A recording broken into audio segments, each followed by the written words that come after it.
Bismillahirrahmanirrahim. Harajin sarki na. Babi na 12. Kar ku manta da like, comment an gode.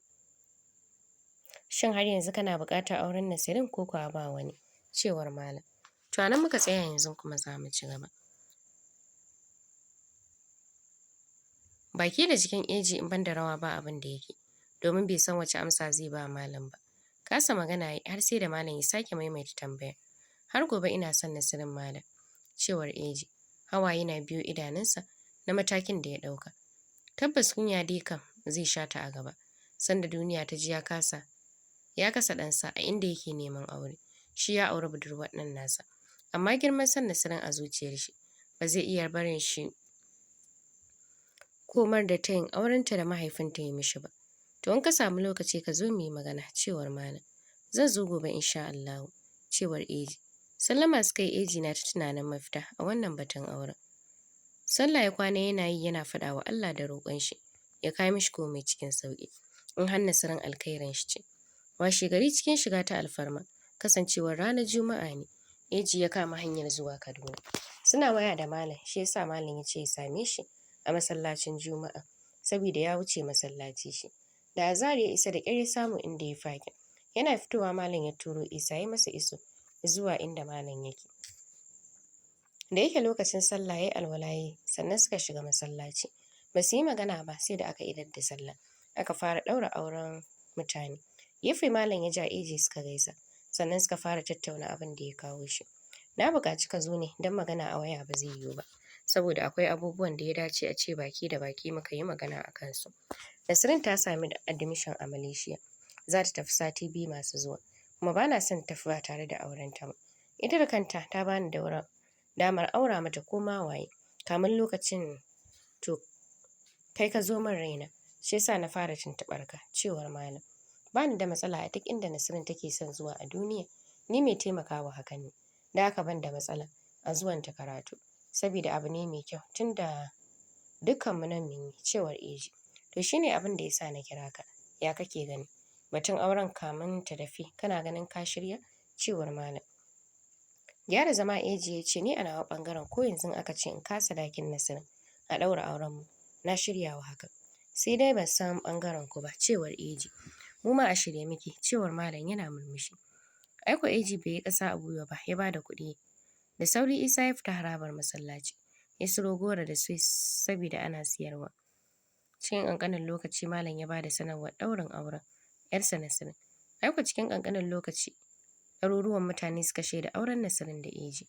Eji wani sanyi yake ji a zuciyarsa. Sai yanzu ne ya gane rashin mallakar Nasirin ɗin ne yasa yake zama da damuwa a ransa. Amma yanzu da ta zama mallakin shi, jin shi yake bai da sauran damuwa. Har ƙasa ya zube yana wa Malam godiya dan ya masa abin da bai taɓa tunanin samu cikin sauƙi ba. Ai tun kan a jima tuni labari ya cika unguwa cewa an ɗaura wa Nasirin aure. Da yake kayan gida ne jikin Eji kuma ya cire gilas ɗin da ya sa ranar da ya kawo Nasirin unguwa. Yasa ba wanda ya san shi ne na kwanakin sai Malam kawai. Shi kanshi Isa bai sani ba. Ai ko shi ya jiyo su Umma da Nasirin da gora gida tare da yi musu albishir ɗin ɗaura Nasirin ɗan aure da wani babban mutum. Duk da bata san waye ba amma ta tsinci kanta cikin farin ciki ko ba komai ta tserewa Eji tserewa ta har abada. Mu je ku gaisa da mahaifiyarta dan na san tuni labari ya kai mata ita ma.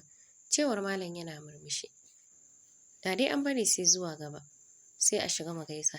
Cewar Eji a ƙoƙarinsa na son tserewa Nasirin dan ba yanzu yake so su haɗu ba ma shi ba shi da ƙwarin gwiwar fuskantar ta. To ba damuwa Allah ya nuna mana. Cewar Malam. Malam a bani lambar wayar Nasirin ɗin. Cewar Eji. Isa ba shi lambar ƙanwar taka. Cewar Malam. Ai ko faɗa masa yake yana sawa a wayar shi har ya gama. Sallama suka yi juya zai shiga motar shi. Isa da mahaukacin gudu ya faɗa gida yana ƙwala Nasirin kira. Ta zo ta ga mijin nata gashi zai tafi. Ai ko a guje ita da Isan suka leƙa bata iya hango shi ba. Sai dai iya shi ta hango. Hada ido ta yi da Malam ya sa ta juyowa da gudu gida. Tana yabon zubin halittar shi ta bayan da ta hange shi. Eji ya baro Kaduna zuciyar shi cike da annashuwa da jin daɗi. Kiran lambar Nasirin yayi da ɗaya lambar shi da bata sani ba. Ta jima tana ringin kan a ɗaga. Can ya ji tattausan muryar tana sallama a dodon kunnen shi. Limshe ido ya buɗe sakamakon jin murya har tafin ƙafar shi. Wa ke magana? Cewar Nasirin. Mijinki ne. Ya bata amsa cikin wata murya da ya saba yin magana da tsohuwar matar shi sanda tana raye. Nasirin ta ɗan waro ido tana riƙe baki ta ce, "Oh, yallaɓai barka da warhaka." Ta faɗi tana murmushin jin daɗin muryar shi.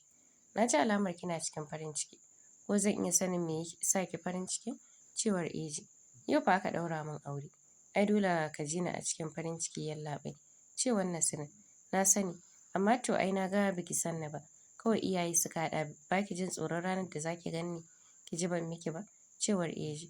"Ai tun da har mahaifina ya aura min kai, na san ya yarda da kai, yasa yayi haka.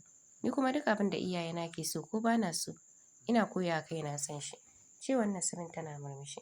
Ajiyar zuciya ya sauke ya ce, "To Allah ya sa amarya Haidar." Cewar Eji. Sosai ta ji daɗin sunan nashi, Haidar. Lallai suna ne da ta jima tana son mai irin shi. "Shi ne ka tafi baka bari mun gaisa ba yallaɓai." Cewar Nasirin a shagwaɓe. Kan motar ya kusa ƙwacewa Eji sakamakon taɓa masa kai da shagwaɓar ta Nasirin ta yi masa. Gefen titi ya yi fakin sannan ya ce, "To ba gashi na kira ki ba muna gaisawa?" Cewar Eji yana murmushin jin daɗin muryarta. "Amma ai ba kamar a ce ido da ido ba." Cewar Nasirin kamar za ta yi kuka. Murmushi ya yi mai sauti ya ce, "So ke ki ga muni na ko?" "A'a wallahi, kawai dai ina son in ga mijina ne." Cewar Nasirin. "Wata ran fa a jikina za ki kwana ƙarshen gani." Cewar Eji. Murmushi Nasirin ta yi ta kasa ba shi amsa don ya kashe mata jiki da bayanan nashi. Ya fahimci kunya ta ji. Hakan ne ya sa ya ce, "Wayarki ta zauna kusa da ke. In na isa gida za mu yi waya, kin ji amaryata?" Cewar Eji yana murmushi. "To yallaɓai Allah ya kai ka lafiya." Cewar Nasirin a kunyace. "Amin matar yallaɓai."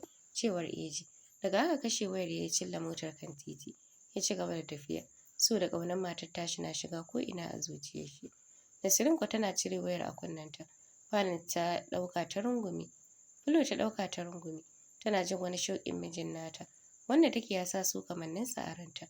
Ga muryar shi da ta yi mata daɗi. Wani farin ciki ta sake ji da ta tuno Eji. Yanzu ba wani farin ciki ta sake ji da ta tuno Eji ba zai ƙara binta ba. Kiran malam ne ya sa ta miƙe ta wuce falon shi, inda ta same shi zaune shi da ummanta. A kunyace ta shiga ta zauna ta sake gaida su. Sannan falon ya fara da cewa, "To Nasirin, Allah ya nufa yau na aurar da ke ga mijin da nake kyautata. Za ku da zauna lafiya ke da shi. Ina fata da addu'a Allah ya sa mutuwa ce za ta raba ki da Aliyu." Cewar malam. "Amin," suka ce ita da ummanta, fuskokinsa ɗauke da farin ciki da suka kasa ɓoyewa. "Yana ga kin leƙo ganinsa. To na san ganin da kika yi masa ya sa baki buƙatar sharhi gami da waye shi. Duba da murmushin da na gani a kan fuskarki sanda ke kallon shi. Na san ke ma kina son shi ko Nasirin?" Cewar malam zaton shi ta ga har fuskar mijin. A kunyace Nasirin ta ce, "Eh ya min abba." Ta faɗi tana ɓoye fuskarta a tafin hannunta. "Ya karɓi lambar ki, na san zai kira ki." Cewar malam. "Ai ya kira ni mun gaisa. Ya ce in ya isa gida zai kuma kira." Cewar Nasirin tana murmushi. "A to alhamdulillahi, abu ya yi kyau. To Allah ya baku zaman lafiya. Ya sa mu ce gwamma da muka yi." Cewar malam. Sadakin ta ya miƙa mata ya ce, "Ga sadakin ki Nasirin. Mijinki ya ce bai buƙatar komai a gurin mu sai ki. Da haka ki yi amfani da sadakin ki, domin ki ya fi cancanta da ki yi amfani da shi." Cewar malam. A kunyace Nasirin ta karɓa jikin ta rawa yake, jin cewa sadakin aurenta ne yau a hannunta. Tashi ta yi ta koma ɗakinta, ranta fes. Yau ita matar aure ce ita ma. 'Yan unguwarsu kowa sai yabon kyan mijin Nasirin ake. Ana ta yama ɗiɗa a unguwar. "Abdul kana zira man abar gaba ɗaya fa.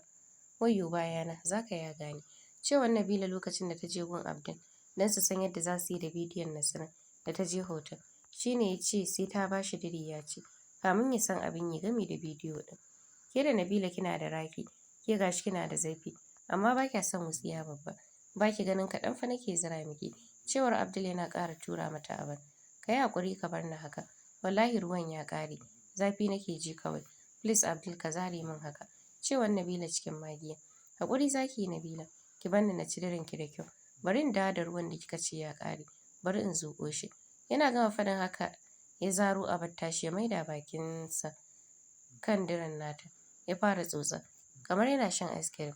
Yana ɗan zura yatsunsa na tsakiya ciki. Tana masa kukan daɗi.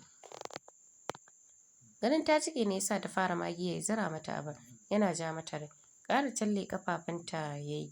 Yana lasar abin yana karkaɗa shi a kai. Zuwa lokacin har da Allah take haɗa shi kan ya ci ta. Ai kwa duka ya zura mata abar gaba ɗayanta. Ya mata wani irin ci suna ihu a tare. Sun jima kan buƙatar shi ta biya ya ƙyale ta. Kowa ya murgina gefe yana mai da numfashi. Bayan sun yi wanka ne Abdul ya dubi Nabila ya ce me kike so a yi wa Nasirin ɗin? Ya faɗi yana kallon ta. So nake a yi editing bidiyo ɗin nan. A sa ga su nan yana mata irin wannan cin da kama. Da shi za mu yi amfani mu samu manyan kuɗaɗe a hannunsu. Cewar Nabila. Wannan mai sauƙi ne kar ki ji kin damu. Nan da gobe zai zama ready. Sai ki tuna min gobe. Cewar Abdul. Kuɗi ya bata suka fito tare suna ƙara shirya makincin da za su haɗa wa Nasirin. To masu saurare za mu dakata a nan.